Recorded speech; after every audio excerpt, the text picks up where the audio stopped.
Well, I attended Juilliard.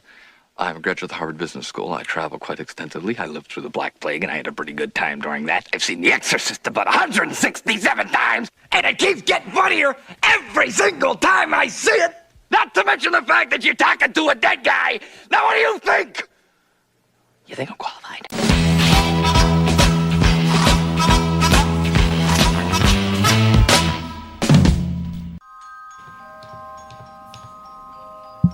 Beetlegeist, Beetlegeist, Beetlegeist. Beat a guy?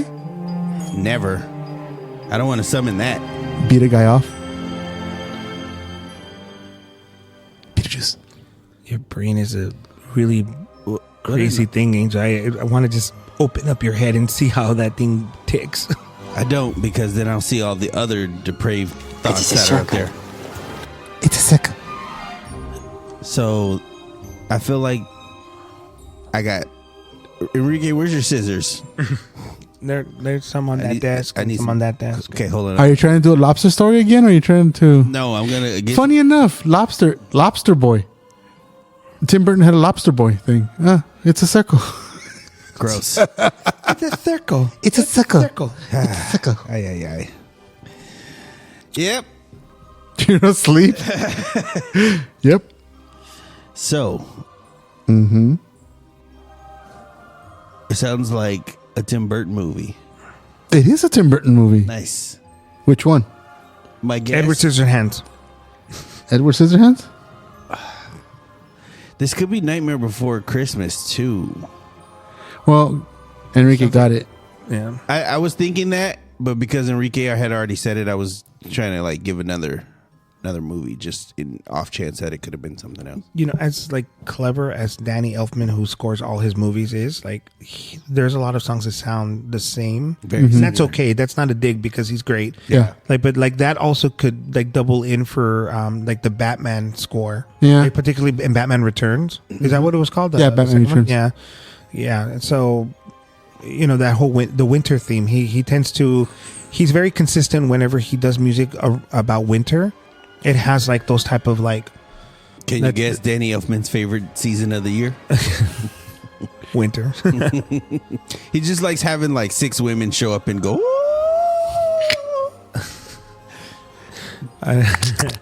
Oh man, I didn't mean it that way, but Yeah. sure.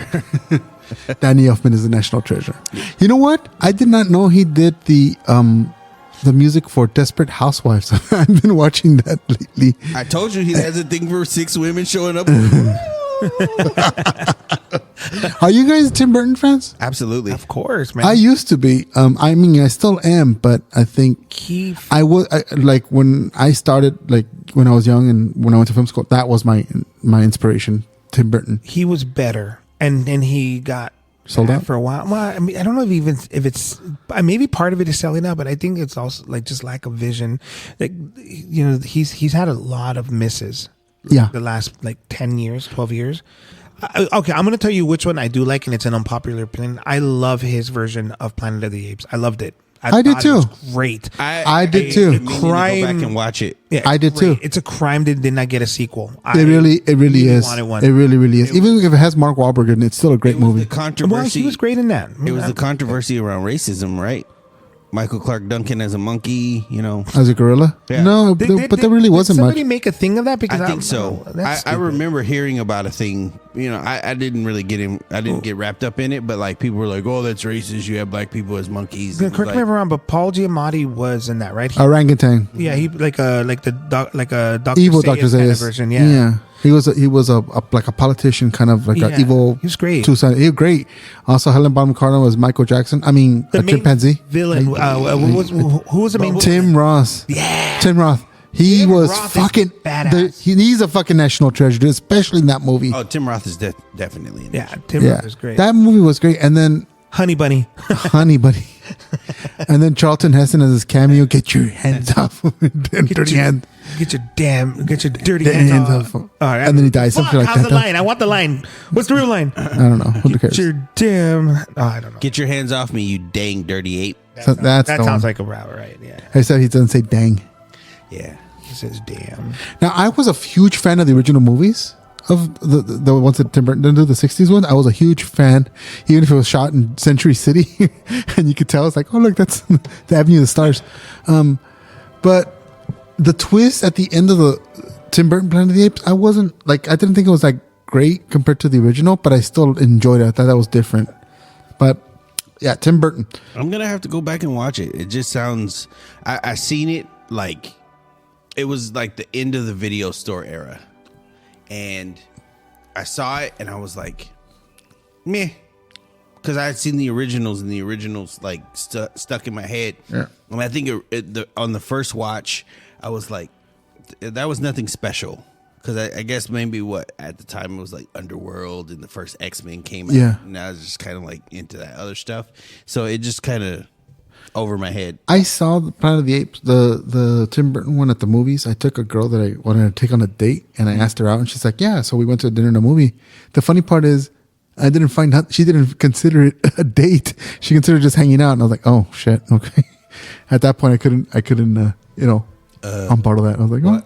Why are you trying to hold my hand? Yeah, I was like, oops. My popcorn. Mine.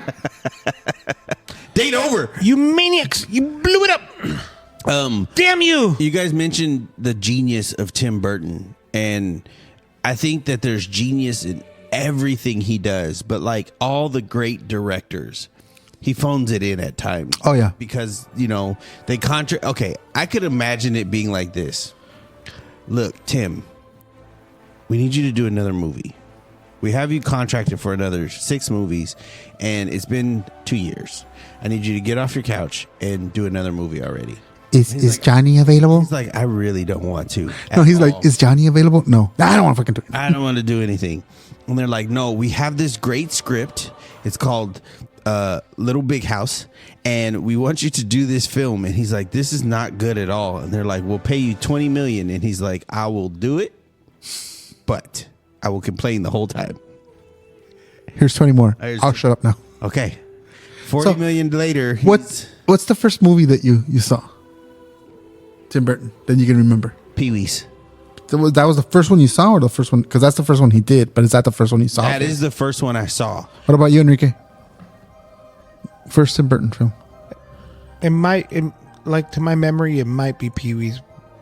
But I also, I have much bigger memories of Beetlejuice. But no, I think it might have been Pee-wee's. In all fairness, you're asking which one is the first one I saw, not the first one that I knew it was Tim Burton. Yeah, the first one that you saw. First one that I knew was Tim Burton was Batman. Mine was Beetlejuice. The first one that I saw was Pee-wee's. I saw Pee-wee's as a little kid and didn't understand what I was watching. And that movie traumatized the crap out of me. Marge? Mm-hmm. Tell Large Marge sent ya. Still to this day, when that heifer turned around and her face transformed, inner Doyle was like, Mom! And you were 22. Shoot, I was 41. What are you talking about? It scares the crap out of me. I think, I don't know. The first memory I have is Beetlejuice.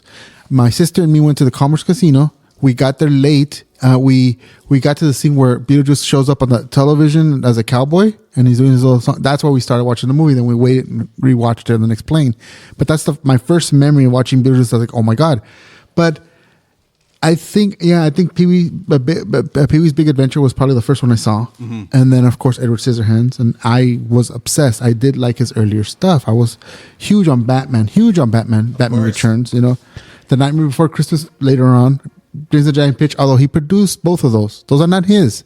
Tim Burton, the story, The Nightmare Before Christmas is written by him, but it's Henry Selick. So is James the Giant Peach. Okay, so you just went through his entire catalog. No, not really. I just went through really quick the early stuff. Yeah, but the Batman movies, obviously as a kid, I think I was probably 10. No, not even. I was born in 83. Batman came out in 89. So I was 6. Yeah, that checks out. I would think I was 11, 10. Yeah, and so 6-year-old Doyle going to see Batman on the screen was the coolest thing in the world. Right. I remember my stepdad took me. We went to McDonald's before. I got a Happy Meal. I was very happy because they had Batman toys in there, and then I got to go see Batman. Do you remember that Taco Bell had the cup, the Batman cup? Yes. Oh man. So, the fast food places releasing merchandise to coincide with the movie release was a big thing for my childhood. Yep. I remember Jurassic Park had these special cups at Carl's Jr. and Wasn't it Burger King? No, it was Carl's Jr. Oh, I don't And I remember. tried to get each one. I don't remember. I think they had like some sort of like hologram on the side of the cup. And so that was just the coolest thing. And then I still have those Batman glasses from Batman Forever that came out from McDonald's. Oh yeah. Awesome. Yeah. And those things still hold up to this day, which is crazy. I have one and my mom has one, and they've been dropped. They never break. Like, You know- I just, We're both right. Burger King and Carl's Jr.? Jr. both took them out. Damn, I can Nice. go for a Famous Star right now. Ooh, that sounds so good. it's not the same. No? No, I know you're like thinking, and then you're gonna have it. It's gonna be smaller than you expect, and it's not gonna taste the same. And you're gonna be like, "What is this crap?" Bro, I ain't a girl and I ain't having sex with it. I don't know what women you've been dealing with, Enrique, but that is not the experience that I want to leave her with. Unless. No, but. Sorry, you went tangent with the fucking cup. He said it's not as big as I expected. It's not as big as you expect it to be, and it won't taste as good, and you know. And it would taste as good. Might be a little expired. Oh man, that's nasty. That's nasty. I learned a Spanish word last night. Cochino. Yeah, well, yeah. You know what? It's in the same wheelbarrow. I've never heard it before, but apparently a little kid from Honduras. I told one of the teachers that because he speaks only Spanish. He's learning English, but I think the word was cochambroso. Oh, I've heard cochambroso. I've never heard it before. And apparently the kid, he was talking smack about another TA and he says something along the lines, well, I'll say it in Spanish and then I'll try to interpret. He goes, esta pinche muchacha con su mente cochambrosa.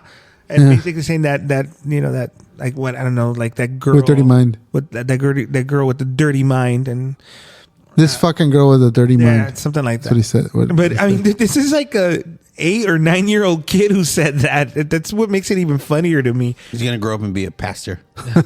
This was a pastor.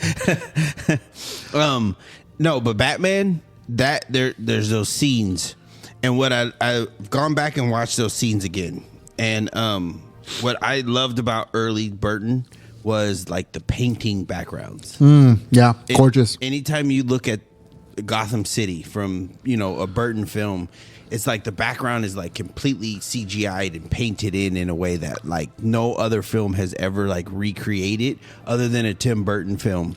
And Gotham City from Burton had a very gothic look. It was gorgeous. Yeah. That's one thing that I do miss from all the other Batman movies. I mean, you know, they're more real and they always film in Chicago for some odd reason now. I don't like it. I mean, it's not part of what made Burton's Batman so great was that Gotham was the character. Yeah. That's what made it great. Yeah. And I think all these other directors lost that when they're like, we got to make it look real. So we're going to go to Chicago. We have to, it's like, no, dude, stop. I don't care. Yeah. Like in the comics, Gotham City had its own feel. In Burton's movies, Gotham City had its own feel. Yeah. And all the rest of the movies, it feels like New York or Chicago or you know, That's it. some obscure place with a lot of skyscrapers. Yeah. No, but I think that, I don't know. I prefer Burton. I don't know if it's because it's what I first saw, but I prefer Burton's Batman. Batman. People love Nolan's Batman. I don't. I never have, never will. I hate Christian Bale's Batman. I agree with that sentiment 1,000%. The only thing that came out of Nolan's Batman that was good was Heath Ledger. Yeah, the Joker. But and I hate his makeup. I hate his makeup. To this day, I still think Jack Nicholson was just a smidget better. Yeah, me too. That's just my personal opinion. I know. Don't at me, bro. I know people out in the comments are going to get all huffy. All the Jokers are good except for one, Jared Leto. Yeah. Every other one is good in its own version. Like I love them all except for Jared Leto. Jared Leto's just it's terrible. I've tried. I really tried. So Mark Hamill is the is best. Yeah, Mark Hamill to me will always be like the most comic accurate Joker. Yeah. Heath Ledger is the most realistic Yes. Joker, and that's scary, and I love Joaquin it. Phoenix too. Though. And Don't down him out. Jack Nicholson is just a movie Joker, which is not a detriment. That's amazing. He's basically George, or what's his name? Caesar Romero. Caesar Romero. I was George Romero. Caesar Walking Romero, Dead. like Good Lord. made, yeah. He's basically Romero, like made into a mafioso, and it's great. Yeah. So each of them, like each of them have their niche, and they're great. That's why me comparing them, it's just not valuable to me. I can't do that. You know what I saw the other day, and I showed my wife, and I was not joking, but her reaction, I'm like, her reaction was like, okay, then I never mind. On eBay, they sell a replica Bob the Goon jacket from Batman. Is it the one with is it the one that has like the Joker face on the side with the red thing, and it's patch and the purple jacket, the purple bomber jacket. It's that. Sick. I wanted it, and it was only $109, and I'm like, dude, and my size, I'm like, I want that, and I showed my wife, and she goes, no. Oh, no. And I was like, dude, I'll fucking wear that thing so much. I love that jacket. Dude, you should have I love said that that. I would have scene. bought that for you. I would have got Bob that. the Goon. Bob Yeah. Gun. Bob the Good. Yeah, Bob. Good. And Bob, you're my number one guy. Come on, dude. It's so good. It's just so good. And I don't know how, you mentioned Johnny Depp earlier. And Johnny Depp is in like everything Tim Burton does. Let's count them. He starts with Edward Scissorhands, right? Yeah, that was the first thing. Okay. Then he did. Well, I'm going to jump around because I'm Sleepy Hollow. Sure. Yeah. Okay. Okay. Sweeney Todd, Sweeney Todd. Corpse Bride. Yep. Remember Planet 9? Oh yeah. Ed Wood. Ed Wood, that's the one. Great fucking movie. And then also Let me see. How here? Dark Shadows or Dark Shadows 6. Alice in Wonderland. The sequel, Through the Looking Glass. Charlie and the Chocolate Factory. Charlie and Chocolate Factory. Is there a sequel to that? To Charlie? Yeah, but it's with Timothy Chalamet. Okay. It's actually great, and That's a it's not prequel, connected. and it's connected to the original. Original, yeah. I own it. It's great. We're at 9 movies. This is ridiculous already. This is a career. Well, yeah, because that's how Tim Burton works. Yeah. He and then of course, I mean, if you really want to get into the weeds, his wife, and mother of his child, his ex-wife, Helen Bonham Carter. Helen Bonham Carter's been in a lot more stuff. Tally lot it up. more. 9 for Burton. 9 for. Dude, Hold on. I wouldn't even like. I know that she was in Planet of the Apes. Mars Attacks was his movie, right? Yeah. Yeah, Mars Attack was in So it, but she that was was in that was that. no, that was Lisa Marie. Oh, The Lisa reason, Marie. Oh my God, Lisa Marie was gorgeous. the reason why I don't mind his wife being in the movies is because she never is the star. Like when you put like a misogyny. when you put like when you put a secondary actor in a movie, in all your films, I don't really, it doesn't bother me as much as when you put the star. You know what I mean? Like if you use the same guy over and over again, granted, it is Johnny Depp. I hate it when they put women in movies. They need to be second bananas next to like the males. Whoa. All right. What's going on here? Christopher Lee. Let's go Christopher Lee real quick. Who? Christopher Lee. Who? Oh my God, seriously? Geddy Lee. Christopher Lee. Bro. Dude, seriously, Sauron. No, don't you guys remember in Dark Orgasmo City. where he goes, Dark City is Darth. he goes, dude, I don't want to sound like Dark Shadows? No. He goes, you look like Geddy Lee. He goes, who's Geddy Lee? Geddy Lee, come on, the greatest bass player of all time. Oh, yeah. So when you said Christopher All right, Lee, how was I getting Lee? Christopher Lee? Tyrannus. And, Dark Tyrannus. Yeah. Yeah. Yeah, that's right. who? Shut the fuck up. Okay, so Christopher Lee was in. What Lord was of he the in? Rings. He was in Sleepy Hollow, right? Okay. Was he? Was he? No, I don't know. He was Okay. in Charlie and Chocolate Factory. Okay. I doesn't have that many, does he? Yeah, we don't have to do every actor. No, but let's do his wife, Helen Bonham Carter. Okay, so Johnny Depp is at 9. Let's see if his wife can beat that. Yeah, ex-wife. Corpse Bride 1. Okay. Watch it be not that many. I've Planet of the Apes 2. That's where they met. okay. Well, I can tell you the ones Helen Bonham. Alice in Wonderland. Okay. Charlie and Chocolate Factory. Okay. Sweeney Todd. Okay. Dark Shadows. Okay. Frankenweenie. Okay. Is that it? 7. No, Planet of the Apes. I said Planet of the Apes already. He said it. You're a big fish. Big Fish. Great movie. That's 8 so far. 8. Ooh, Depp wins. Well, both of the Alice in Wonderland movies, the Alice in Wonderland. Okay, that's 9. Okay, we I did- reset the other one already, so that's 9. You Okay, already so did it's say tied. Sweeney So if Todd, there's right? one more, Is there another one? No, that's it. 9 and 9. 9. 9. 9. Damn. Never mind. All right, he loves them both equally. He lives on both, but he only came inside one of them. He likes to scissor his hands. Heyo. Yeah. No? Scissor me, Janet. Jesus Christ. You both keep it up. I'm gonna buy you guys tickets to see Madam Web. Okay, dude, you crossed the line. Dude, I've never watched it, and it's on Netflix now, and like it keeps sounding like Netflix really wants me to watch it. I hate you, Netflix. I'm I like, want you "Nope." guys to know that movie's terrible. I saw Morpheus. It's Oh, Morbius. I'm sorry, Morpheus. I fell asleep. Was it Morbin time, bro? It's Morbin time. okay. Morbius was bad. Okay, you thought that it couldn't get much worse than Morbius, and Sony's like, "Hold my beer. Here's Madam Web." That bad? That bad. Damn, dude. It's not even. Watch out, it's Spider-Man. But it isn't. Even the action scenes are kind of like, this is not even mid. This is just boring. You know what's funny to me though? It's the movie was made and then both the star, Madam Web herself, Dakota Johnson, is it? And the other one that everyone's on because she has nice tits. What's her name? Sydney, whatever. I don't know. I don't find her interesting, but both were like, not my fault. Not my fault. One was like, I was just hired. I don't know nothing. I haven't even seen it. What's Madam Web? That's fair. And the other one was like, they just paid me and I did it. And I'm like, dude, at least if it's a shitty movie, be like, we tried. It's politics. Fuck it. I'm proud of what we did. That's it.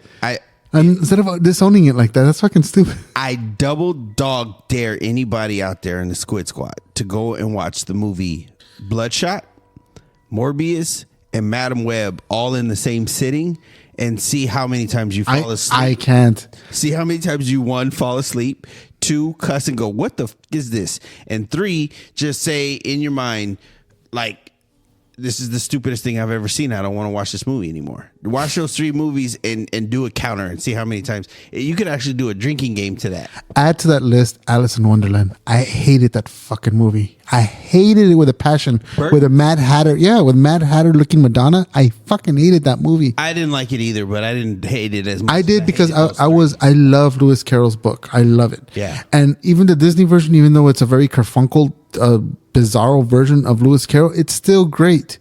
But the movie, you know what? Which one actually is the best version of the Alice in Wonderland? What? The Hallmark movie from the late 90s, early 2000s with Martin Short as Mad Hatter and Whoopi Goldberg as the Cheshire Cat. Isn't that the one with the girl from Napoleon Dynamite? Yes. Alice in Wonderland? Yes. That one.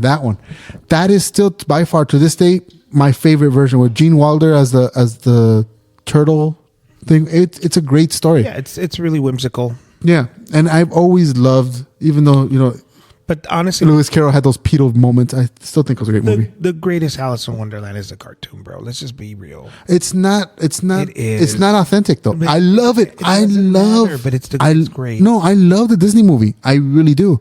But it's not authentic to the book. I don't care about that. I think that movie captures the spirit of it much better than anything else. Even though, it's not. It takes little aspects from Through the Looking Glass and from. I agree. No, I wholeheartedly agree. It does. Dude, Salvador Dali worked on the designs on Yeah. that, dude. Like, I mean, the surrealism on that, surrealism. Lewis Carroll invented surrealism without inventing it, because the way he connected words and visuals and thoughts. When you read the books and, then later on, 100 years later, Salvador Dali creates, impressionism or surrealism. And then Alice in Wonderland merges those two things together. And I mean, honestly, that was my first exposure to surrealism. And to this day, as an old man, I friggin' love that stuff. But I can trace it all the way back to watching Alice in Wonderland when I was a kid. Is Alice in Wonderland and its sequel Burton's worst movies? Yeah, those are trash. You think those are the worst ones? No. You know what? No, I got one that's better. That's worse. Let me tell you this. When I watched the Alice in Wonderland movie, I went in with such a big heart for it. Me too. I had a heart on for that thing. Like Tim Burton. Well, okay, I said big heart because my love, but good. Yeah, your penis. Yeah, you Nice one. That's where my heart is. Anyways. Love comes from your brain. Hard-ons come from the heart. Go on. Remind me to take my name off the donor list with this. I don't. You know what? No. If I'm gonna get a heart love transplant, comes from the brain, and hearts come from hard-on. You said I have to take him off the donor list. yeah, because I don't want Angel donating his heart if it's his penis. That's where the hard-ons comes from. What? I'm just saying is all. Oh my God, that's disgusting. Anyways, okay. Okay, so you went to the movies with a hard-on. Go on. I went to the movies with my. You know what? Shut up. I went to the movies really excited because it was Tim Burton, man. I love Tim Burton. And it's Alice in Wonderland because I fucking love And Alice in Disney. Wonderland. And it was Disney. And I'm thinking like, oh, right, they're going to do And this. Elfman doing the music too, right? Yeah, it's fucking awesome. It's going to win. And my God, dude, up into the very last shot was like heartbreaking. And up into when freaking Johnny Depp does the dance. Jabberwocky? Oh, that's so stupid. No. That was so stupid. You know when he I checked starts out? dancing so stupid. I was so cringed out. I just wanted to leave. No, you know where I checked out? When it's like, they're like, Alice, welcome to Underland. That is not his worst movie. That is his most disappointing movie. What is the worst movie in your opinion?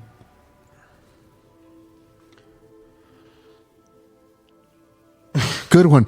You know what's another bad one that we have glossed over? I don't Big have Fish. the list. No, I love Big was Fish. great. I love Big I Fish. don't- It reminds me of my list dad, in and front of me. it's right there in front of me. Oh man, I was about to talk some shit. I cried. No, it reminds me of my dad. With I own that movie and I cannot watch it because I will break down.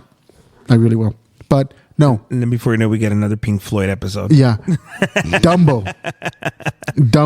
The movie he made, Dumbo. yeah. That was trash, That's dude. another one that they should have never made it. I'm sorry, but if you weren't gonna have like the crows in there, if you weren't gonna do the pink elephant scene like right, Yeah, dude. it was just not worth making. It wasn't. That's The like best making Batman thing- without Batman. Well, okay, no, it's like making Tim Burton's Batman without I was gonna say without the museum That's scene. Joe Schumacher. You know, like where does he get those wonderful toys? Like yeah. it's like doing that. You just can't do it. Okay, so Leave that, Bob. It's a work of art. he goes, I kind of like that. like that one. Yeah. All right, so no, okay, so here's, Love, who do you?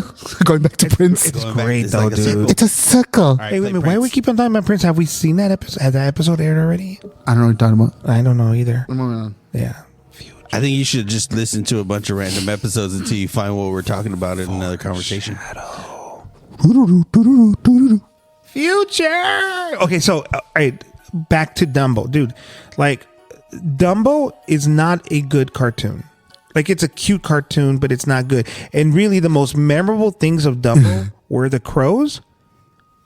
I've never seen an elephant fly, and First of all, pink don't sing elephant. that. Don't sing that. Black people are very. I understand. I get it. And guess what? That's the reason why you can't watch that cartoon really anymore. And but here's the no. thing: the movie, when they decided to make a movie to that, they should have known it was going to be trash. There was no redeeming it.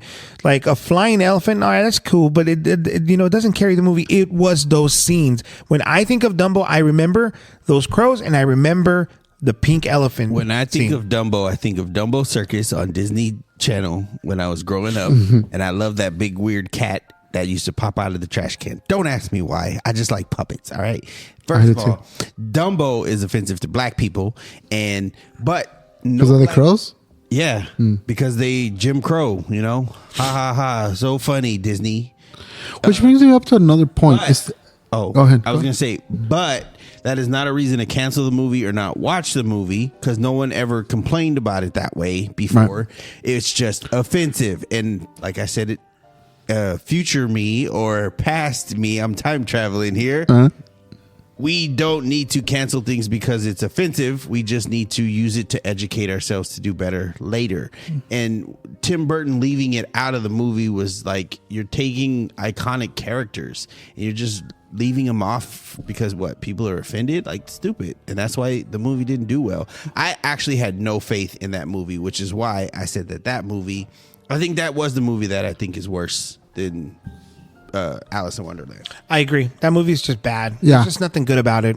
Wow, we're all in unison. Yeah, I can't didn't enjoy it. even have hope for dude. that When movie. all three of us are in unison over an opinion, and we all agree that Dumbo is the worst fucking movie for Tim Burton. That's got to tell you Apocalypse. something, man. Napoleon Dynamite was stupid.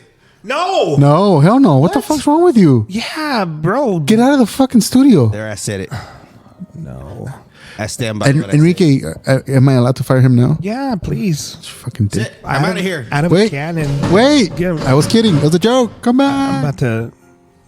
I'm gonna go. You bunch of losers! I'm gonna go puff You're daddy working with a on you. professional here! Damn, that got violent at the Nice end. fucking model! Hey, you know when I was a kid, I used to say that because of that movie. Nice fucking model. It's so out of context too. It's so stupid. I'm cringing at myself right now. 'Cause You're not the only one. I'm cringing at myself right now because I remember it. You know, like fuck, nice fucking model, honk honk. It makes no sense. Here's a hard question for you guys. Honk honk. What was his best movie of them all? That's hard. Yeah. That's hard. Beetlejuice. Beetlejuice is Over the Edward most. Scissorhands? I think Yes, so, man. I think so. Beetlejuice was beautiful. I'm Edward gonna say- Scissorhands was great, but No, Beetlejuice. Sorry. No, I'm rephrase that. Edward Scissorhands is a beautiful movie. Yes. It's a beautiful movie. Gorgeous movie. Over Nightmare Before Christmas? Yeah, 100%. But because, again, I'm just throwing them out there. The Nightmare Before Christmas is not his. I keep telling you that. That's Henry Selick. Yeah, Henry Selick. Is So the Henry director. Selick did that. So that's He probably did the design work. He did the design work. He wrote the story, but it was the other guy who directed it and visualized it. Yeah, exactly. But here's the thing. Okay, Edward Scissorhands is like his perfect movie. It takes all of his aesthetics, it takes all of his ideas, his philosophies on like storytelling. Like he taps into nostalgia because look at the track housing, you know, like all the houses that The look suburbia. the same. Yeah. Take, you know, the classic love story, the Frankenstein and Beauty and the Beast kind of aesthetic. Dude, and the music in that, Danny Elfman really elevates it. It's a beautiful movie, but Tim Burton's Beetlejuice is like the signature movie. Yeah. It's funny, it's sad, it's gothic. touching. It's a really just great movie. That's his best movie. Yeah, I agree. Best movie. I agree. Nightmare, like I said, it's more. I consider that more to Henry Selick. Yes, Tim Burton did seed it, but it's not his. It's Selick's. What other one did we say earlier? Edward Scissorhands. It's great. It's beautiful, and I'll give it even one more touch. It has the great Vincent Price in it, in one of his last roles. Yeah, that gives it that beautiful touch, but. It doesn't have, for me personally, it doesn't have the replay that Beetlejuice has. it doesn't. So for me, Beetlejuice is like, I can have that movie on. If I got stuck in hell, or like, remember how I gave you guys the island question years ago, which is like, you know, if you went on deserted island, Beetlejuice is up there, one of the movies that I would not mind. Edward Scissorhands too, but I mean, Beetlejuice is the one that I would not get tired of. So the consensus is it's either Edward Scissorhands or Beetlejuice. Those are the acceptable answers. Yes.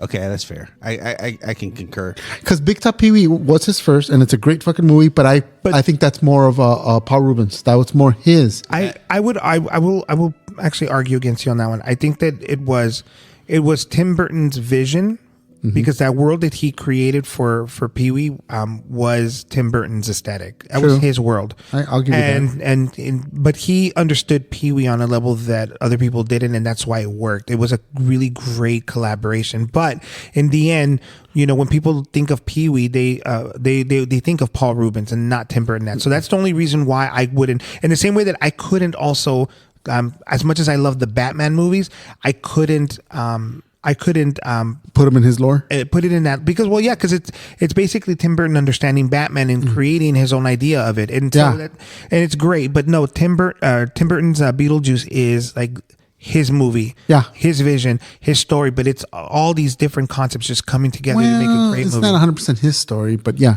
Well, explain that. Give me the context on that one. I don't think he wrote it entirely. I think someone else. It's a story by someone else that he developed. Okay. I think it was based on something else, and he was like, "Oh, that's good," but I have this vision of it. So he got the seed from somewhere else. I forget where, but I think I'm going to that's give you guys my favorite Tim Burton film, and it's not his best. I love his best, but those aren't my favorite stories. The ones that always captured my imagination more than anything else, and I love Batman. Batman's like a tie with this, so you could say Batman, but James and the Giant Peach. Oh, James and the Giant Peach is great. Every time I watch that movie, I want peaches. He did that movie? Yeah. Yeah, no, it's Henry Selick. Again, Henry Selick did James the Giant Peach. I think Burton did produce it, but he didn't have nothing to do with it. It was just basically giving them the seed money. The only connection to Tim Burton for James and the Giant Peach is the cameo by Jack Skellington. Wait, are you sure? I'm like 80% I positive. was looking up this list. All the movies he directed, Nightmare Before Christmas and James and the Giant Peach are on that list. Nope. They both say Tim Burton's movie. Producer, James and the Giant Peach. Are you sure? Yep. God damn it, this kid. Hold on. Look. Hold on.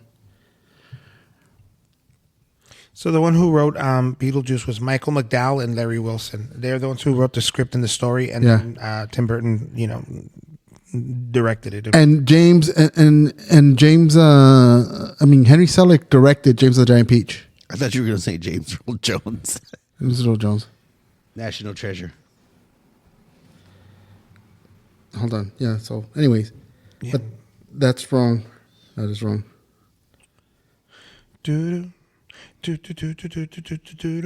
I like how we're all trying to figure it out. At the same time. Have you guys seen Wednesday? Yes. Yes. Like it or hate it? Love it. Love it. Interesting. Love it. Love it. Love it. It's great. It really is. It's a great series. And in my opinion, it's Tim Burton regaining back what he lost in some of his other projects. Wednesday is him really, like, at least getting to, because he didn't direct all of them. He only directed the first one and the last one. Yeah. Wait a minute. And that first one is so good. It's so good. Okay, so it says he was a producer on Edward Scissorhands. He directed it. I know he directed it, but it's also saying that he's a... Okay, let's see if it'll give us the list. While you're looking for that, Directing. let me do a soft shoe dance to Angel's rhythm of snapping his fingers. Rhythm of the night. Are you not entertained? Not really, no. Oh, well, okay. You guys are lame. Snap, Okay, snap. this dead air is killing me inside, guys. Come on. Well, we're researching. Fuck. Well, you know what? The audience isn't paying us to research. Yes, they are. They're paying us to, like, talk About about, I don't know, Angel's hair. or lack thereof. So, Angel, how's that working for you, by the way? I love it. It looks good. How's the cult of the Squid Squad coming? The what? The cult of the Squid Squad. We don't talk about the Cult of Squid Squad. What are you talking about? There is no cult. There is only Zool. The first rule of the Squid Squad is join the cult and drink Kool-Aid. No, I love it, except for the fact that I have so much hair that it keeps growing, like all the time. Like this is 3 days, Oh, man, yeah. so it's like I cannot keep it bald. So I have to shave like every fucking day. Hey, bro, let it grow, dude, and get a flat top. Bring that back.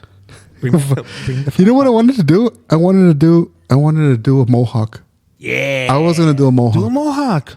Dude, you would look great with a mohawk. I'm not I was lying. thinking of doing a mohawk, but Do a mohawk, man. Let but it I grow. cut too short. I'm like, God damn it! I So would let I don't it know what grow. I'm gonna do. Let it grow. And My then my get a wife mohawk. wants me to grow my hair long in a ponytail and stuff, and I'm like, dude, I'm too old for that shit. So for the Yeah. record, No, you you don't. are correct. He was just a producer on those two movies. Yeah, But you know what? Even the stuff he produces like has his aesthetic. yeah. You know, I'm gonna count that. He has his jizz all over it. He may not have been the director, but it still has his aesthetic. Right. Well, okay, you guys are all fired. Okay. For speaking of his aesthetic as a producer, Abraham Lincoln Vampire Hunter was produced by him. No. Yeah. Yes, I haven't watched that. Is that good? I own it. It's That doesn't tell me if it's good. Did Yeah. you fall asleep through it, Angel? Were No, you I did not fall asleep. in a coke-induced coma? I did not fall asleep on it, but it's not good. It's not good. It's a dumb concept. Like It's a good fun popcorn movie for you to make fun of. That's what it is. It's Yeah. good for you to sit and watch it and just talk shit about it. It's like, why would Abraham Lincoln be doing this? Really? I know where they got the idea from the book. I know where he got it. Well, where's the idea from? Well, Abraham Lincoln was known to be supernaturally strong. Like he actually picked someone up by the neck. Like this is historical. When he was like a lawyer, he picked someone up from the neck. He was known as a big guy for his time period. I mean, what was he? 6'5", I think. Was he? Yeah. Really tall. He was big, and he always was very, very strong, like extremely strong. So that's where they got the idea from. Okay. I mean, I'm assuming that's what I'm not saying that I actually researched it, but I'm thinking that's where they got the idea from. So they made the book, Abraham Lincoln Vampire Hunter, and along with that Pride and Prejudice and Zombies and those books. Yeah, there was that little phase where they were recontextualizing these stories. Like Wicked is one of the last. Yeah, ones Wicked was one of the last ones. Yeah. And that have you guys seen the trailer? by Do the you way? really I think did. that Abraham Lincoln was like that strong, or do you think that like it was like propaganda? It was probably propaganda along with the whole Well- George Bush not telling a lie and the cherry tree and all that. That never really happened. you mean George Washington? Sorry, Yeah, George well, Bush. they're folklore. It's anecdotal. But hey, if you look in the back of the dollar, you can see evidence that was true. You have to keep George alive. Is that what it is? Don't look pretty at the back of the dollar bill because you'll get hypnotized and you'll join a cult. Cult of Personality. Okay, CM Punk. Yeah. Okay, so he did. Okay, Abraham Lincoln. He did Cabin Boy. Remember Cabin Boy? That was produced by him. Yikes. And he did 9. Remember 9? 9. 9. Scheiße. The one about the dolls in the post-apocalyptic future? No, nobody. No. Damn. Never mind. Jeez, forget you guys. He did. What else did he do? Oh, Charlie and the Chocolate Factory. Hey guys, a man was ordered to build a fence to hide his boat, so he asked Oh, he an painted the artist boat? to paint the boat on the fence. Yeah. Yeah, they were telling him it was an eyesore, so he had to hide it behind. The city came in and gave him a notice, so he built the fence and he put the fence up and he put the boat in the back. But then he had someone come and paint a mural of his boat on the fucking thing. It's fucking hilarious. He paid money for that, dude. That's what makes it fun. There's just like layers of humor in that. I mean, Fucking hilarious. and to the point from the last podcast, Doyle, that's why troll culture is pervasive because shit like that. Is there a correlation between troll culture and boredom? Like, we're like Well, look at how he just trolled the show. Bringing in that story. we're in a society who What does that is tell you? we have way too much time on our hands thanks to like technology, like simplifying a lot of tasks that would have taken us longer. like- And we have too much time on our hand and we're bored as hell. So we are just producing crap to entertain ourselves. we need absolutely. we need an EMP to go off so that we have to get back to work. I'm very convinced that that aliens like are observing us and that we're just a control, like a control group. Like there's some experiment somewhere out in the universe of a more perfect society, and we're just like the ones that they're observing, and we're just here like just for their amusement. If that's the case, then aliens are part of the problem because then it's like watching TikTok. Lizards. Well, that's weird. We're the aliens TikTok, bro. That's Yeah. what we are. You They're think like about they're doom scrolling while watching this. And are they going to push the button? Are they going to push the button? Is it going to happen? Is it fine? Yeah. They literally aliens are watching TikTok and they're like, "This is everything we need to know about humanity right there." Because half of everything on TikTok is nonsense. Half? Fair, good point, valid. I got into it for a minute and then I'm like, oh, this is stupid. No, I refuse because it's like Instagram Reels, YouTube Shorts, all that stuff. Like it just numbs your brain because it just starts feeding you nonsense after a while. Like, don't get me wrong. I'm not saying every single thing that you hear on it. Every once in a while, they'll show you like a hack or something like that you're like, oh, that's pretty clever. But for the most part, you're going to be watching like people talking crap. But the thing about those hacks is most of them are fucking fake as fuck. There's one that I saw that Renee from like Keeping Up with the Nerd sent me, where supposedly this guy was ordering a animal fries burrito from In-N-Out. Okay, we know that's fake. It's fucking fake, but he recorded it like he's in a place where he made it look like he's in a In-N-Out, and the camera's facing him, but on a low angle, so you can't really see anything around him. Like he's trying to record supposedly like secretly, and then he's like supposedly at the counter, "Can I have a animal style burrito, please?" And the guy's like, "Sure." Anything else? No, and a Coke. Okay. And then so it never shows the other guy, never shows him do the transaction. Actually at In-N-Out. Yeah, and then it shows him like it shows a table where he puts this box down and he opens it up and it's a burrito, but it's the wrapper says like double on it or something like that, and it has the In-N-Out logo. So it looks like he got the wrapper from an actual burger and put it on the thing, and then he bites into it and he's like, "Oh my god, this is so good." Never showed the restaurant, never showed the receipt, never showed any of the transaction. He just did these quick things and like, "Oh, look, this great hack." It fucking never happened, but he got the views. Damn, Illuminati confirmed. At In-N-Out. That's not really a hack though. That's more of a secret menu kind of thing. Like, Yeah, but it's a bullshit one. It's not That ain't real. a hack. That's whack. Yeah, and there's a lot of them out there that is like fucking retarded. You know, like I'm sorry I used the word, but Yeah, you did. You I get saw- to the box. To the box with you, sir. the retarded box. No, fire. Sorry. You know what? What? I quit. No. Kad jsi se shakal. I just say. Dude, so it wasn't enough that you say it all the time. You had to find a clip. By the way, good. I like that you waited until this moment to play it because you haven't played it before. That's great. Well done. You know what? I'm going to reach across the table and I'm going to heartily shake your hand, sir. Thank you. Well done, sir. Well done, sir. That was very hardy. Stupid idiot. Okay. That was very hardy. That was a nice one. Well, you know, his handshake was kind of weak. He was very 10 ply. You know, like how 2 ply is pretty soft with Charmin? Yeah. Now, bro was 10 fly. That's how soft that was. Oh, wow. That's a soft handshake, Mike. I don't know where your hands been. He said you're. I can tell I don't want to touch I it. can tell you who they've been in. Nah, thank you. And your mom? Squid Squad help. What? Really? That you did? I had to beat you to it. I had to beat you to it. I had to beat you to it. No. I had to beat you to it. And you said that I put my hand in my mom, bro. Yeah. Bro. Yeah. That's not my kind of puppet. Shut your damn mouth. Bro. I am just so disappointed in you right now. I have never seen Enrique so flabbergasted in my life. I'm using big I'm gonna words go now. pee. I'll be back. Disappointed. He's Wait, come back. Disappointed. he's draining the lizard. Go apologize to my mom for you. Come on, she doesn't watch the show. I hope not. Watch or listen. Same difference. No, it's not. In Okay, now that he's out of the room. Fuck it. I can't stand Enrique. He's such a dick, dude. He gaslights everything for his own fucking amusement. He's all high. He acts all high and mighty like he knows everything, but it's actually fucking Google. Wait, are you talking about me? This is a great song. Oh man. What? Okay. Is there like a golden era of Burton? Yeah, the early stuff. The early stuff? Yeah. But isn't there a resurgence?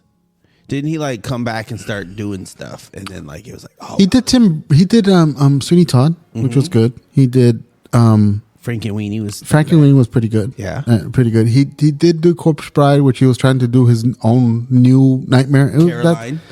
no, Coraline is not his. Coraline is Henry Selick again.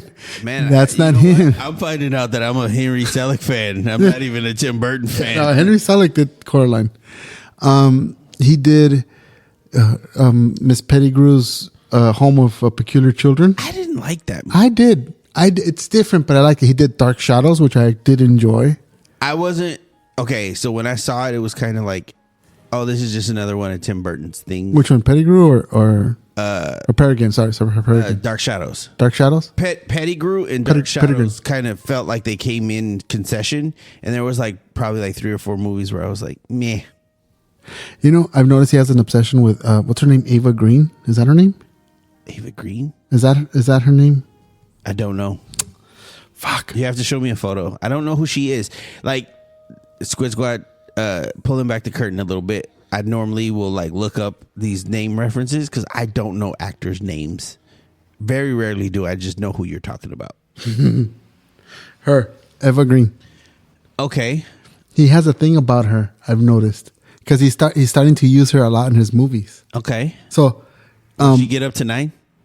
her, I don't know. 9. Nine. Scheiße. Let's see. Where's she at? She's not that many up, but she's up there. Enrique's been gone a long time. I bet it's the poop. It's a Sempic. This is a Sempic fucking ass. Let's see. He's done. She's done. No, not that. Dumbo. Miss Peregrine's Home for Peculiar Children. Poor girl.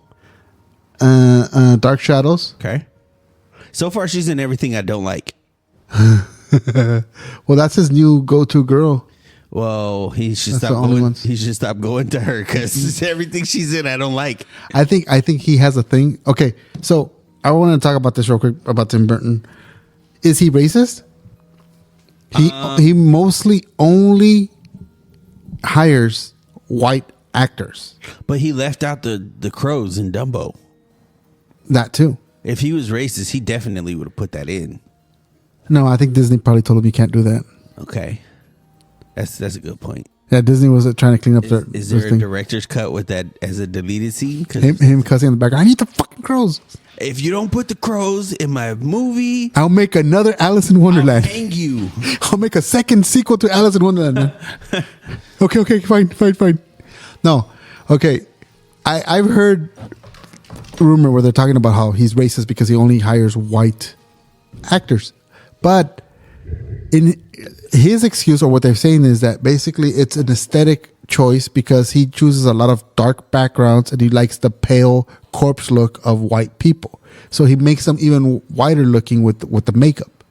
That makes sense. So for him to show this, that contrast between the super bright pale corpse, he chooses really dark backgrounds, which, yeah, it makes sense if you think about it just visually. This theory has some legs, though, because of the controversy, if it actually was a big thing, about Michael Clark Duncan being the gorilla in Planet of the Apes. He does, clearly, if he hired Michael Clark Duncan, and then you mentioned he also had Samuel Jackson in something. In Miss Peregrine's Home of Peculiar Children. Even though Sam Jackson, as much of a black person that he is, because he's accepted by the black community and he's totally one of us, he also is like the token black guy that Hollywood allows in anything. It's like Whoopi Goldberg. No, we don't like Whoopi. I love Whoopi. Yes. No, we used to like Whoopi. When she was an actress, and that's it. I used to love Whoopi. Oh, Then her commentary sucks. when she got on The View, it was like, all right, Whoopi, you ain't representing us like we thought you were representing us. Okay, so do you remember when they released the Tom and Jerry cartoons on DVD, like the collection of it? Yeah. And they kept it intact, all like all of the, because Tom and Jerry had like that one character. What was her name? Mammy, right? And so very racist and stuff. And I liked that she did a whole intro to all of that and talking about the value of it, basically saying what you said about how Erasing. how we shouldn't erase it. It should contextualize our history, which I think Which is I true. agree. Like you gotta add Mammy context existed. to it. Yeah, Mammy existed. Don't get rid of it. And there was a reason why that character was popular and pervasive and whatever. And so we can watch it, we can still enjoy it on some level, but then recognize that that's part of a history that we're trying to get past. And I feel like, maybe on just to get on the soapbox for a second, is it's that erasure that we're doing that's hurting us more. I tried to discover a little. Sorry. You did this. Make me maybe refrain. Sorry. Mankind over here needs to get friggin'. It's Mick Foley, motherfucker. Get it straight. Anyway. So I'm just saying, our society really needs that context. We need it. We need to know that we were that way, and then we need to talk about it, and then we need to move on. Yeah. But instead, all we're doing is erasing it, and then we're giving the keys to the aggrieved to the point where they're turning they're basically stunting us. We can't move forward. And a society that doesn't move forward stagnates and falls apart. That's what happened to the Roman Empire, and that's what happened to countless other empires. Mm-hmm. At some point you stagnate, you can't grow beyond, the idiosyncrasies and the faults of your society, and then you fall apart. And that'll be all she wrote. And that's what's going to happen to us because we just can't get past this stuff anymore. Yeah, stop canceling things. Don't take away my Memín Penguin from Mexico. I think that Chappelle kind of put a stop to cancel culture in general because things getting canceled is not really talked about much anymore. Like if you do something egregious and they cancel you, it's because you did something egregious and you should be canceled. But you don't see people getting canceled for using homophobic slurs or misgendering people for like those things. I've got a question for you though. Are they really canceled? Like, who has been canceled and doesn't come back? Kevin Spacey. Yeah. No, but they're trying to bring him back. On the news the other day, they were talking about some other actors are trying to petition to get him back. The term canceled means that sponsors no longer want to be associated with it. Yeah, and Kevin Spacey might be trying to be doing the comeback right now. There's a lot of different layers of canceling, and it really just depends on the community that canceled. Because there are some people that have been canceled and just sort of stayed out of it. It just again depends on the like YouTubers, for example. Like so I guess now you call them influencers, or I don't know, content creators. There's been some cancellations there that have been permanent, effective and somewhat permanent. People don't retire. It just depends. I just your think channel, get rid of all your followers, but you can start a new one. You can start, but you don't have the same density, the same reach, and so there are some effective canceling. But you know what? I just don't. I don't necessarily think that canceling has completely disappeared. I just think that it's changed. The terms have changed, and people don't talk about it as much because they kind of got bored of it. The anti-movement against it, right? The response to it has been effective in that there's like this larger collective of people that are against it. So it's turned it into a bad word, like woke and cancel. All these things are you're losing, like you're taking the bite out of it, the fierceness of it. Well, there's the shock factor of canceling and why you would cancel and all that stuff is kind of also died down. The peak of it was like when everybody was at home in 2020, that's when everybody was like up in arms about stuff and all on Twitter and let's cancel this person. And everyone used their influence on the internet to like influence people's minds, and, content creating was at its peak. And now that we're moving away and people are trying to like reacclimate into society, and we're trying to rebuild society back from the pandemic, because we still really haven't recovered from the pandemic. And so now you have everybody trying to, move to a point where like they're outside again. So I don't have time to be on Twitter because I got friends again. And so now it's like less outrage on the internet. I mean, there's still people who have no lives and they're on the internet and they try to make a big deal about it, but because they don't have the same amount of people at home that will back up their cause. Yeah. So, okay. So here's the thing. What I think we're nostalgic people. Our society is built on nostalgia. We're constantly looking back. X-Men 97. And I think Tim Burton, did you finish it? On some level, captured. Oh my God, indeed. Sorry. Shut up. I think Tim Burton captured that nostalgia in a way that works. And I think now, just to sort of tie our two topics together to some degree is, we have to be nostalgic in order to assess our history. We do it in movies, we do it in music, we do it in all these manner of things. And if we do that well enough, I think that we can move forward. And right now people, like, there's forces that are trying to push against it, and that's why it's important that we continue to have people like Tim Burton to make movies that tap into like a fictionalized past. Because if you look at Edward Scissorhands and you look at the way he portrays these like Victorian and these 1950s, because obviously he was tapping into 1950s kind of nostalgia, like does it to such a way where we can take the good parts out, but we can also see the bad stuff and then trying to mobilize against it in some way, at least maybe societally. Which is why I said X-Men 97, and not to get into that conversation, but no, just to talk about like the emotion of the nostalgia behind it, but moving everything forward, just how you were saying right now. Like, you just epitomized like why society is so up in arms about this one project. And if we were to able to take that and bottle it and apply this to so many other things, I guess Wednesday would be a good idea of that. I still haven't seen it, so I'm not going to say anything negative about it. Watch it. That's great. I'd love to hear your opinion. You might enjoy it. It's great. I might enjoy it. I just haven't really had the time. I barely had the time to catch up on the stuff that I caught up on.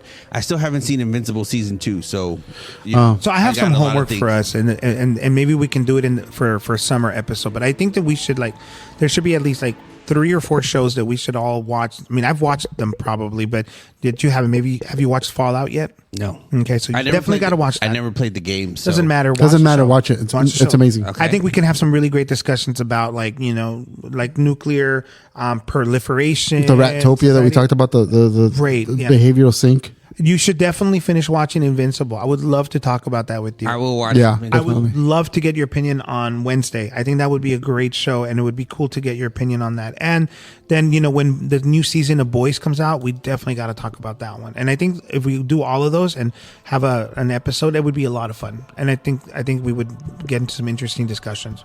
And I'm excited either for that. So by saying homework, he's not going to do it. He's not going to do it. Well, I've already done it, and one of it I'm gonna do. Like I'm gonna watch Boys. The Boys. Yeah. Yeah. So same here. Game of Thrones coming out, bruh. June I'm excited. 14th is it for House of Dragons? Yeah. I'm gonna be. That's gonna be amazing, dude. This is another unpopular opinion. Maybe people just don't identify with it. I just care for Game of Thrones. First, I can see why. I can see why. And I have a love-hate relationship with it. I really did enjoy it. I think it kind of lost its way in a couple seasons, That's how I feel. but I did enjoy it. I think I brought this up before. I did not like the sex scenes. Yeah, there was too much. It was it was a bit much. It was just for like the sex factor. It was like, Yeah. Well, 'cause it was and in this HBO, scene, you're going to be in the corner with your ass out. Why? It has nothing to do with it. It's just because they saw that sex sells. right. So okay, Game of Thrones, man. I mean, here's what I think it did. House of Dragons is better. House of Dragons is better, but Way here's what better. I think Game of Thrones did, because that first season was beautiful. Yeah.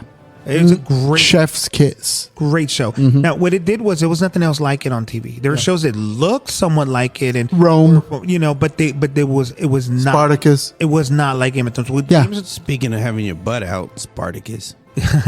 What Game of Thrones Rest in did was peace. it took the high concept of science. I'm sorry, of Scientology? fantasy, Wow. of fantasy intermix like what It sounded like you were saying Scientology. you are. They want you to sit on a different throne. Angel, I really need you diagnosed. We need to get a handle on that ADHD. That's what it sounded like. You know what? I'll tell you what. Let's go get diagnosed together, because I could use some Ritalin too, because I'm off task all the time. Ritalin You know, this. we could be like ADHD brothers or something, you know? You stupid ADHD brothers. Riddling this, Batman. Okay, I want that on a shirt. Riddling this Batman. And it's like a little kid dressed up like Batman and a little kid like Joker, and they're like handing out like bottles to each other of like pills. Wow. That's great. All right, so anyways, Game of Thrones, what it did was it took like the there you go again. I'm doing the high concept of fantasy, put it into a historical, because a lot of the stories he stole from history, and it just made it feel high stakes and real. And that first season was great. Characters that felt like they were real. It was a good season. But the sex killed it for sure. And then later on, bad storytelling killed Really it. bad stuff. You know what it No, was? not even bad storytelling. You know what really killed it for me? Bad director of photography. It's like if someone was like the whole scene, the big battle in the darkness when dude, it was so black, and then they give you the excuses like, oh, it's an aesthetic, it's an aesthetic issue. It's not an aesthetic issue. It just sucked. What you mean, black? It was a budget issue. You know, It was a budget issue. It probably looked like shit. You didn't see it, but there was a big climactic scene where Winter finally came and all the dead are there. Oh, okay. So the thing that made me check out was, first and foremost, in the beginning they were like, "Oh, she's the queen of the dragons." I was like, "Oh, you got my attention." And then like 3 seasons later, she locks up the dragons. And we haven't seen a dragon blow fire, no nothing. I was like, I'm not waiting 7 seasons for no stinking dragon. Yeah. That was the only reason I was here. And then like I completely checked out because I wanted. The dragons become more prominent Later on. I know. They become more prominent, and they pay that off. But there's a principle here. I am sick of TV shows promising me something. Bait and switch. Yes, they start off by showing you something, and then they make you wait forever for it. And I'm not for that as much anymore, because I feel like after Supernatural, they kept milking things along to a certain point where like 20 seasons later, you're still waiting, and you're like, how the heck does this end? And I don't want to get taken on that ride anymore. So I was already fatigued from The Walking Dead. I felt like the weekly episodic like shows, I was like kind of over it. So when Game of Thrones started, I sat through like the first 2.5 seasons because we would watch them weekly, and then I was like, dude, where's the freaking dragons? Like, where's the fantasy? Where's the King Arthur swords and stuff like that? I just bought The Walking Dead complete series on iTunes for $40. So I'm gonna go back and watch what I missed. And then like halfway through when what are they, the White Walkers? Yeah. I was gonna say when that part came back in, I was like, ooh, this is kind of cool. And like every episode, What you mean white? they would only show like 6 seconds of the walkers, and then like they would switch off, and I was like, all right, I'm okay. out. So I was going to say that what you missed was that the White Walkers were the biggest tease, because they were the first like 5 minutes of the first episode of the pilot episode was the White Walkers, and then after that, you never see them again until the second season. Yeah. Right, I don't think they came out. No, they didn't come out. It was the first season, first episode, and then in the second season, you see, and then it's a slow build up until they finally become the main menace. Which, okay, now here's the thing I was going to say though, is that I disagree with you. I like that.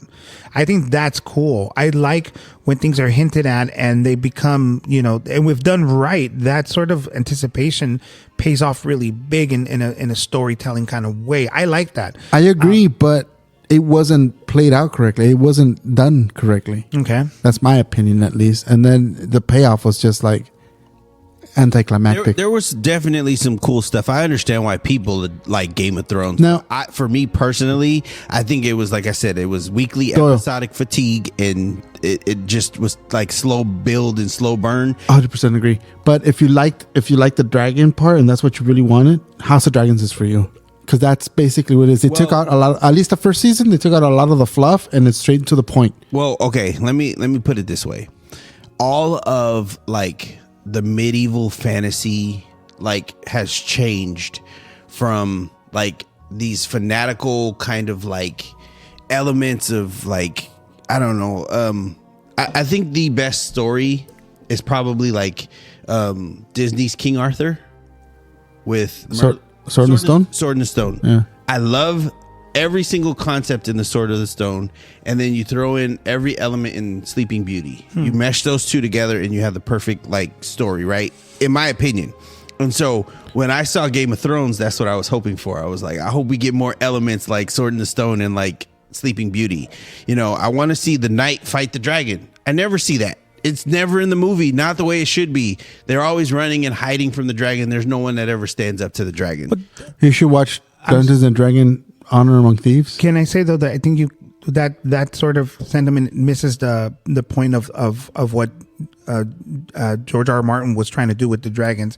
See, for him, he said that the dragons were always meant, like, at least in his mind, when a dragon is introduced, he hated the fact that a knight can go and kill a dragon, because a dragon is basically the nuclear solution in a fantasy world, because a dragon would be unstoppable. It would be the sort of destruction that it would lead. He wanted, whenever the dragons made a presence, for it to feel a very high stakes, like almost like there's just no surviving it.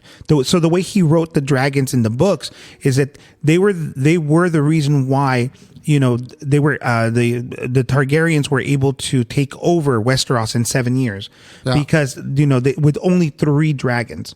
Because the dragons are meant to be a huge force of nature. Now, in the current show, House of the Dragons, that's what you're seeing, and those dragons are impressive. Front and center, dude. Let me simplify it. There's a movie that gets it right. Breath of Fire. I don't think. Oh yes, Matthew McConaughey. Well, yes and no, because you only see one mostly. Yes, but it's done to perfection. But this is what I'm saying. Like, okay, you got the king, you got the evil king, you got the black knight, you got the witch, you got the dragon. All these are moments that would tell a phenomenal story if they were put into place in the same story. And this brave knight is on his way to go save the princess, right? It's the typical archetype to every story. Hence, this is actually the groundwork for Star Wars. And at the end of it all, what you're supposed to see is this heroic knight overcome all these obstacles to save the queen. I believe the closest incarnation to these things we've had is Willow and Conan. And so you're taking all of these elements. What I'm asking for, Hollywood, if you're listening, and trust me, they're not. When they figure this out, you're gonna have like one of the most awesome projects ever. you take all of these elements and you put them all into something modern. And now you have a historical aspect, you have a fantasy aspect, you have a magical aspect, you have this heroic knight who's noble and has all these old school morality and things like that. You have the queen and the princess and the Snow White element, and then you put that Breath of Fire dragon fight in there where the hero, he didn't have to be alone, but you also get the elements of like the rogues gallery with the Dungeons and Dragon thieves and the thief and the, you know, like, and you put them all together to tell this grand story. And I guarantee you this story has never been told right. And this is one of the reasons why I always wanted to be a director, because I thought that this would be the ultimate story. And you would actually have elements of, what was that movie, The Green Knight? The Green Knight. That sounds, oh, yes. The movie's called Breath of Fire? Yeah, Breath of Fire. Dude, if I know there's a video game called Breath of Fire. So the movie is... Look, I have it here. In general, the movie summarizes like this.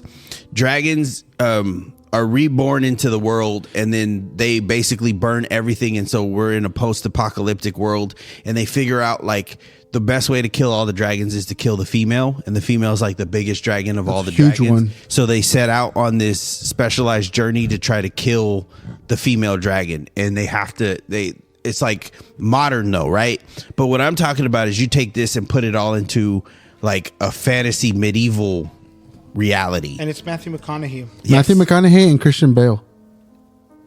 It's called Reign of Fire. Reign of Fire. That's what it is. Okay, no wonder I was like, what the heck are you guys? Yeah. I We're I did see that walking movie. through this rain of fire. And it burns. Oh, sorry. That's And another thing. so, gosh, you know, Basically, okay, here's how it is. It starts off where Christian Bale is with his dad in a mine, in a coal mine, and they're showing it around like what's going on. Like he went to work with his dad. Then there's a commotion down below. They've actually gotten to a chamber underground. They've got like the deepest ever. And all of a sudden, everyone gets cooked by this dragon, and he's one of the lone survivors. Fast forward to the future where this dragon basically took out the whole planet. And now it's like in a post-apocalyptic future. Humans are like small little clans disconnected from everyone. Technology has fallen. And he's the leader of a small village in England with his best friend, Gerard Butler, in his movie debut, by the way. Gerard Butler was it? You know, Gerard Butler was his best friend in the movie. And that was his first major movie. That's cute. So he's there, and they're the leaders of this clan of this village, and like, and their pastimes, they entertain their the kids of the village by doing basically soliloquy theater of Star Wars. So he's like, "No, I'm your father," and the kids are like, "Oh my god!" Like they didn't expect that twist, you know. So he's doing all this, and everything, you know, the dragons are still out, so they have to hide because now there's a bunch of dragons all over the place. Until the Americans, of course, because it's an American film, the Americans have to be the heroes, come out and with this crazy, is there a colonel or a general? I don't remember. Matthew McConaughey. I think he's a colonel. He's a colonel because he's not that high up. Yeah. But Matthew McConaughey, which is unrecognizable because he's fucking skinny, long beard, shaved head. Wait a minute. I'm not skinny there. So anyway, so he comes out and he's like psychotic and he's like, I'm taking over this village. I'm going to kill the dragons and this and that. And he has this psycho plan. But they're dragon hunters. They're dragon hunters. Yeah. So they hunt dragons with a tank and with helicopter. One helicopter, right? They start off with two and then one goes down. Yeah. So it's a whole thing where Matthew McConaughey's character found out that this kid was there on ground zero. He knows where the lair of the dragon is, so he forces him to take him to the dragon's lair. And then from there, he's like, "I'm going to kill the main one." Anyways, it's a great fucking movie, and I'm not going to give away much more. I gave away like 80% of the movie. But Reign of Fire, go watch it. It's one of Matthew McConaughey's best films, up there with Frailty. If anyone's watched Frailty. Lincoln Lawyer, fucking classics. Those three right there, dude. I'm done. I'm sorry, you just said that his best movie? Yeah. Dude, Contact, freaking Dazed and Confused, Interstellar, what? All of them. I loved Interstellar, but I don't think Wolf it's of Wall Street. Oh, yeah. Just that little scene is like gold, yeah. Yeah.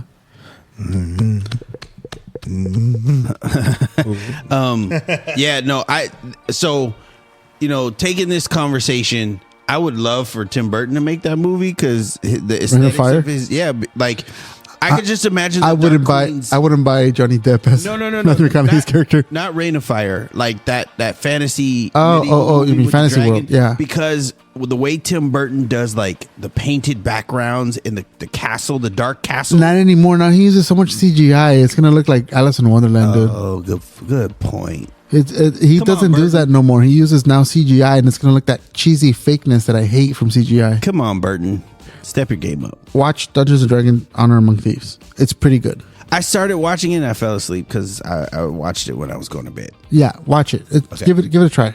Okay. I'm not a D&D guy, but I've tried because of that movie. I enjoyed it. I really enjoyed it. I hope there's a sequel. That's the second Dungeons and Dragons movie, by the way. There's Did another you one guys before. ever watch Vox Machina? It's on my to-do list, dude. Okay. It's on Amazon, no? Vox Machina is like the troll version of D&D. If you liked that D&D movie, you're going to love Vox Machina because like the characters are kind of trolling and its animation style is as good as Avatar. The action sequences are very anime-like, and then the characters tell modern jokes, and the dialogue is very like goofy and like they say stuff you would say. Like imagine if you wrote a script using all the characters from D&D. That's Vox Machina. I'm in. Yeah. I'm in. Well, anything you got to say? Go to www.ouchcast.com. Come check us out. Come say hello. Drop us a line. What's the number? Doesn't matter. The number is on the website. Go to the website. Come check us out. Everything Ouchcast, including get yourself an awesome Ouch t-shirt. I'm wearing mine. It's so comfortable. It's so Enrique, warm. anything to say? No. Peace. Good times. Yeah. Remember, call us at 925-421-6824. That number again is 925-421-OUCH. There it is. And if you want to send us an email instead, Don't. you can always email us at info@ouchcast.com. Don't you dare. That is info@ouchcast.com. And remember, Tim Burton's Dumbo sucks. Penis. I don't know about that.